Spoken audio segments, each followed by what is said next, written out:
Guys, marami po tayong prutas dito ngayon. Meron tayong mangga, saging. Yan po. Nakita niyo po yung saging ko ay may kinainan ko na po.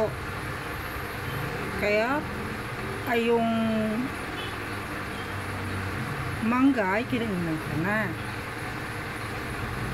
Tapos po, meron din po tayo ditong avocado. Yan.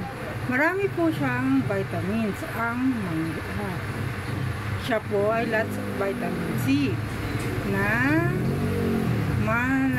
ano po natin na magagamit natin bilang panlaban sa ating katawan. Guys, yan. Yan po. Yan. Yan. Ako ngayon ay kakainin ko na po.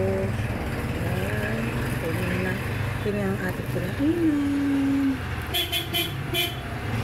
Yan. Ha?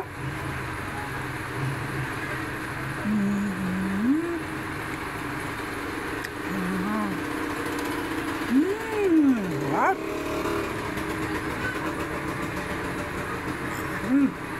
Ang sarap. Wow.